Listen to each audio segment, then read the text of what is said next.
ಹರೇ ಶ್ರೀನಿವಾಸ. ಶ್ರೀನಿವಾಸ ಕಲ್ಯಾಣ ರಸಪ್ರಶ್ನೆ ರಥೋತ್ಸವ ಕಾರ್ಯಕ್ರಮಕ್ಕೆ ತಮಗೆ ಸ್ವಾಗತ. ತಮ್ಮ ಹೆಸರನ್ನು ಜೋರಾಗಿ ಹೇಳಿಮ್ಮ. ರಮಾದೇವಿ. ರವಿ ರಮ ಎರಡು ಒಂದರಲ್ಲೇ ಬರುತ್ತೆ. ರವಿ ರಮ. ಓಕೆ, ಚೆನ್ನಾಗಿದೆ. ತಾವು ಎಲ್ಲಿಂದ ಬಂದಿದ್ದೀರಿ? ನಾವು ಯಲಹಂಕ ಉಪನಗರದಿಂದ. ಇಲ್ಲೇ ಇದ್ದೀರಿ, ಒಂದೇ ಕೂಗಳದ್ದೆ. ಈಗ ನಿಮಗೆ ನಾನು ಶ್ರೀನಿವಾಸ ಕಲ್ಯಾಣದಲ್ಲಿ ಪ್ರಶ್ನೆಗಳನ್ನ ಕೇಳ್ತೇನೆ. ಹಸುವಿನೊಡನೆ ಬೆಟ್ಟಕ್ಕೆ ಹೋದ ಚಾರನು ದೂತನು ಯಾವ ದೃಶ್ಯವನ್ನು ಕಂಡು ಗಾಬರಿಯಾದನು? ಹಸುವಿನೊಡನೆ ಬೆಟ್ಟಕ್ಕೆ ಹೋದ ದೂತನು ಯಾವ ದೃಶ್ಯವನ್ನು ಕಂಡು ಗಾಬರಿಯಾದನು? ಹುತ್ತದಲ್ಲಿ ಹೋಗ್ತಾ ಇರ್ಬೇಕಾದ್ರೆ ಅವನು ಗೋಪಾಲಕ ಏನು ಮಾಡ್ತಿದ್ದ, ಅವನು ರಕ್ತ ಚಿಮ್ಮಿ ಪ್ರವಾಹದಂತೆ ಹರಿತಾ ಇತ್ತು. ಅವನು ಸತ್ತು ಬಿದ್ದಿರೋದನ್ನ ನೋಡಿ ಅವನಿಗೆ ಆ ದೂತ ಗಾಬರಿ ಆಗೋದಿಲ್ಲ, ಎಲ್ಲರೂ ಗಾಬರಿ ಆಗ್ತಾರಲ್ರಿ. ಏನಂದ್ರೆ ಹುತ್ತಿನ ಬಳಿಯಲ್ಲಿ ಸತ್ತು ಬಿದ್ದಿರುವ ಗೋಪಾಲಕನನ್ನು ನೋಡಿ ಹಾಗೂ ಹುತ್ತದಿಂದ ಚಿಮ್ಮುತ್ತಿರುವ ಆಳೆತ್ತರದ ರಕ್ತ ಪ್ರವಾಹವನ್ನು ನೋಡಿದ್ರೆ ಎಂತವ್ರಿಗಾದ್ರೂ ಗಾಬರಿ ಆಗುತ್ತೆ. ಆ ದೂತನು ಗಾಬರಿಯಾದ ಸರಿಯಾದ ಉತ್ತರ. ಯಾಕೆಂದ್ರೆ ಈ ಪರಮಾತ್ಮ ಮತ್ತೆ ಇಲ್ಲಿ ಮಾನವರಂತೆ ಹಿಂಗಿದೆ ಅಂತ ತೋರಿಸ್ಬೇಕಲ್ಲ. ಹೌದು, ಅದರಿಂದ ಮಾಡ್ತಾ ಇರ್ತಾನೆ ಕಪಟ ನಾಟಕ ಸೂತ್ರಧಾರಿ ಪರಮಾತ್ಮ. ಇನ್ನು ಎರಡನೇ ಪ್ರಶ್ನೆಗೆ ಬರೋಣ. ಶ್ರೀನಿವಾಸನಿಗೆ ಅಡುಗೆಯನ್ನು ಮಾಡಲಿಕ್ಕಾಗಿ ಮತ್ತು ಸೇವೆ ಶುಶ್ರೂಷೆ ಎಲ್ಲ ಮಾಡಲಿಕ್ಕೆ ವರಾಹದೇವರು ಯಾರನ್ನು ನೇಮಿಸಿದರು?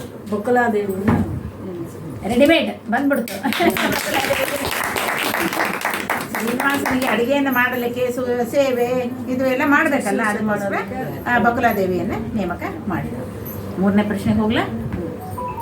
ಕುದುರೆ ಏರಿದ ಶ್ರೀನಿವಾಸನು ಕೌಸ್ತುಭವನ್ನು ಎಲ್ಲಿ ಧರಿಸಿದ್ದನು? ಕುದುರೆ ಏರಿದ ಶ್ರೀನಿವಾಸನು ಕೌಸ್ತುಭವನ್ನು ಎಲ್ಲಿ ಧರಿಸಿದ್ದನು? ಕುದುರೆ ಏರಿದ ಶ್ರೀನಿವಾಸನು ಕೌಸ್ತುಭವನ್ನು ತನ್ನ ಕಂಠದಲ್ಲಿ ಧರಿಸಿದ್ದನು. ಸರಿಯಾದ ಧ್ಯಾನ ಮಾಳ್ಪ ಸಜ್ಜನರ ಮಾನದಿಂಬಲಿ ಪಾಲಿಪ ವೇಣುಗೋಪಾಲ ಗೋವಿಂದ ವೇದ ವೇದ್ಯ ನಿತ್ಯಾನಂದ ಶ್ರೀನಿವಾಸ ನೀನೇ ಪಾಲಿಸೋ ಶ್ರುತ ಜನ ಪಾಲ ಗಾನಲೋಲ ಶ್ರೀ ಮುಕುಂದನೇ.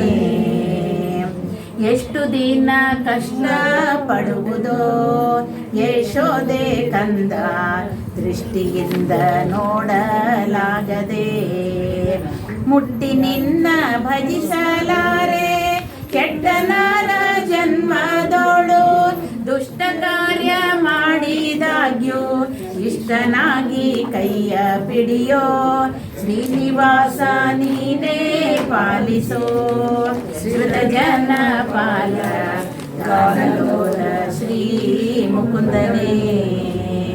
ಏನಂದ್ರೆ ಇಲ್ಲಿ ದಾಸರು ನಮ್ಮ ಪರವಾಗಿ ಎಲ್ಲ ಕೇಳ್ಬಿಟ್ಟಿದಾರ್ರಿ ಅವರು. ಶ್ರೀನಿವಾಸನ ಏನೇನೋ ಮಾಡ್ತೀವಪ್ಪ, ಕೆಟ್ಟ ಕಾರ್ಯಗಳನ್ನು ಮಾಡಿರ್ತೀವಿ, ಆದರೂ ನೀನು ಇಷ್ಟನಾಗಿ ಕೈ ಹಿಡಿದು ಕಾಪಾಡು. ಇದಕ್ಕಿಂತ ಬೇಕೇನ್ರಿ ಇಂಥ ಕರುಣಾಶಾಲಿ ಪರಮಾತ್ಮ ನಿಂತಾನೆ. ಇನ್ನು ತಾವು ಏನಾದ್ರು ಒಂದು ಹೇಳಲಿಕ್ಕೆ ಇಷ್ಟಪಡ್ತೀರಾ ಈ ಒಂದು ಸಂದರ್ಭದಲ್ಲಿ? ನಾನು ಶಿಕ್ಷಕ ವೃತ್ತಿಯಾಗಿ ಕೆಲಸ ಮಾಡ್ತಿದ್ದೆ. ಟೀಚರ್ ಅಂದ್ರೆ ಜೋರಾಗಿ ಮಾತಾಡಬೇಕು. ಮಕ್ಕಳಿಗೆ ಹೇಳ್ಕೊಟ್ಟು ರಸಪ್ರಶ್ನೆಗಳೆಲ್ಲ ಮಾಡೋದು ಸಾಧ್ಯ ಆದ್ರೂ ಕೂಡ ನಾವು ಆ ಸ್ಟೇಜಲ್ಲಿ ಬಂದು ಮಕ್ಕಳಿಗೆ ಸ್ಟೇಜಲ್ಲಿ ಬಂದು ಕೂತಾಗ ನಮ್ಮ ಅನುಭವ ಹೇಗಿರುತ್ತೆ ಆ ಒಂದು ಇದನ್ನ ನಾನು ಸರಿಯಾದ ಉತ್ತರ ಇದು. ಯಾಕೆಂದ್ರೆ ನಾವು ಅಲ್ಲಿ ಬಂದಾಗ ನಮಗದು ಮಕ್ಕಳಿಗೆ ನಾವು ರೇಗ್ತೀವಿ, ಸರಿಯಾಗಿ ಓದ್ಕೊಂಡ್ ಬರಕ್ ಆಗಲ್ವಾ? ಆ ಒಂದು ಇದು ಸ್ವಲ್ಪ ಈಗ ವಯಸ್ಸಾದ ಮೇಲೆ ನರ್ವ್ಸ್ ಆಗುತ್ತೆ, ಅದನ್ನ ಧೈರ್ಯವಾಗಿ ಫೇಸ್ ಮಾಡಿ ನಿಮ್ಮಂತ ಅವರ ಇದರಿಂದ ನಾವು ಎಲ್ಲ ನಿಮ್ಮಂಗೇನೆ ಸರ್ ವೇಣುಗೋಪಾಲ್ ಸರ್ ನಮ್ಮ ರಾಮಲ್ಲ ಭದ್ರಾಮಂಡಲಿ ಅವರ ನೇತೃತ್ವದಲ್ಲಿ ನಡೀತಾ ಇರೋ ಒಂದು ಇದು ಸುಂದರ ಕಾರ್ಯಕ್ರಮದಲ್ಲಿ ಭಾಗವಹಿಸಲಿಕ್ಕೆ ನಿಮಗೆ ತುಂಬಾ ಸಂತೋಷ ಹೆಮ್ಮೆ ಆಗಿದೆ. ಇದೇ ತರ ಸತ್ಸಂಗ ನಡೆದು ದೇವರ ಒಂದು ಆಶೀರ್ವಾದ ನಮ್ಮ ಮೇಲೆ ಇರ್ಲಿ ಅಂತ ಕೇಳ್ಕೊತಾ ಇದ್ದೀರಾ? ಓಕೆ, ಈಗ ನಿಮ್ಮನ್ನ ಕೊನೆಯ ಪ್ರಶ್ನೆ ಕರ್ಕೊಂಡು ಹೋಗ್ತೀನಿ. ಶ್ರೀನಿವಾಸನ ವಿವಾಹಕ್ಕೆ ಹೊರಟ ಬ್ರಹ್ಮದೇವರು ಎತ್ತಿದ ಧ್ವಜದಿಂದ ನಾನಾ ಆಯುಧಗಳನ್ನು ಹಿಡಿದ ಶೂರರ ಮಧ್ಯದಲ್ಲಿ ಹೇಗೆ ಗೋಚರಿಸಿದರು? ಶ್ರೀನಿವಾಸನ ವಿವಾಹಕ್ಕೆ ಹೊರಟ ಬ್ರಹ್ಮದೇವರು ಎತ್ತಿದ ಧ್ವಜದಿಂದ ನಾನಾ ಆಯುಧಗಳನ್ನು ಹಿಡಿದ ಶೂರರ ಮಧ್ಯದಲ್ಲಿ ಹೇಗೆ ಗೋಚರಿಸಿದರು? ಚಂದ್ರನಂತೆ ಗೋಚರಿಸಿ.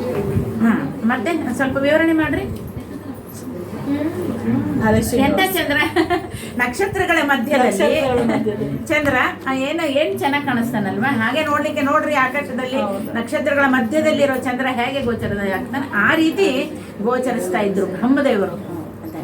ತಾವು ಬಂದು ಈ ಒಂದು ಶ್ರೀನಿವಾಸ ಕಲ್ಯಾಣ ಮಹೋತ್ಸವದಲ್ಲಿ ಪಾಲ್ಗೊಂಡು ಆ ರಥೋತ್ಸವವನ್ನೇ ಎಳಿಲಿಕ್ಕೆ, ಈಗ ರಥೋತ್ಸವ ಅಂದ್ರೆ ಏನು ಅಂದ್ರೆ ನೋಡ್ರಿ, ರಥೋತ್ಸವದಲ್ಲಿ ಹಗ್ಗ ಬ್ರಹ್ಮೋತ್ಸವ ಹೋದವ್ರು ಗೊತ್ತಿರುತ್ತೆ, ಆ ಹಗ್ಗನ ಎಲ್ಲರೂ ಮುಟ್ತಾರೆ, ನಾನು ಎಳೆದೆ ಅಂತಾರೆ.